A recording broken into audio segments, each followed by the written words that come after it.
Hello my friends, my name is Mohammed Naveed, and in this lecture I am going to teach you in order that and in order to. Whether you say in order that or in order to, they both are same.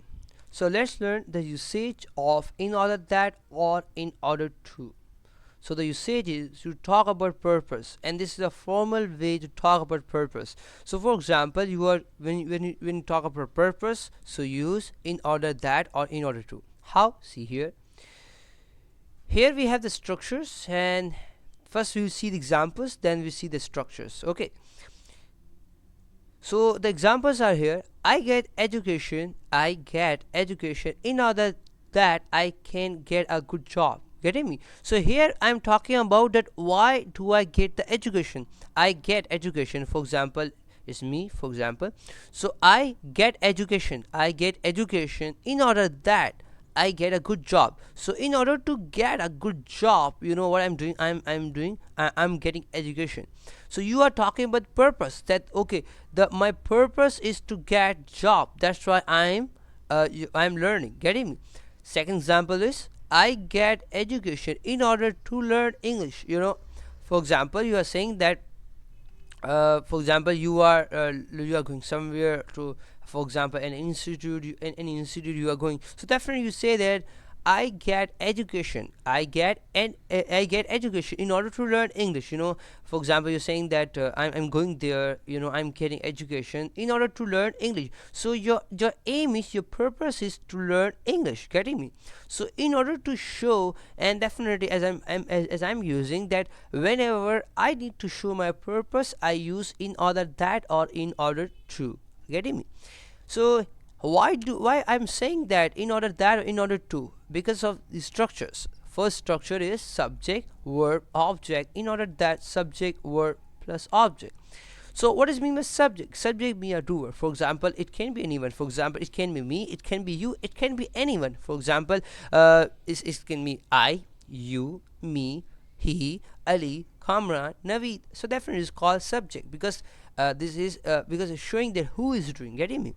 Then we have a verb. What is the definition of verb? The definition of verb is a word which defines act is called verb. Any verb, any kind of word which define act. For example, dance, eat, sleep. Definitely these words are defining what? These words are defining act.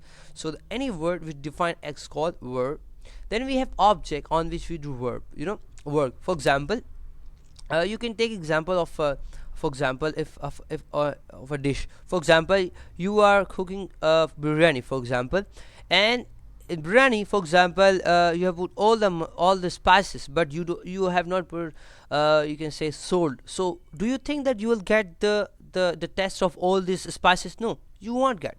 Why? Because the salt is important. Is important. So same here. If you have said your all the sentence but not object, so it does not give a proper sense. Getting me? So the object is very important to get a proper sense. Okay. Then we have in order that, then subject verb object, and same in second structure, subject verb plus object, in order to verb plus object. Okay, so see the example. For example, I subject, get verb, education is object. As I said, you if you don't use object, so will you get the sense if I say that I get what? I get biryani. Do I get biryani? No. So definitely education is, if as I written here education, so it is eradicating our misconception, is getting me. So it is very important.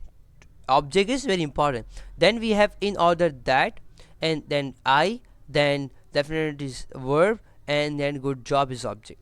Same here, subject, get, verb, education object, in order to, then learn is verb, and English is object. When we have verb, for example, when we have verb and then we have another verb, so in order to show verb we use to. So here, that's why, because we have verb and then other verb, therefore we have to. Getting me? But this is all about grammar. So this was a lecture on in order that, in order to. I hope you have understood. For more videos, lecture and exercises, come to my website www.naveedplace.com.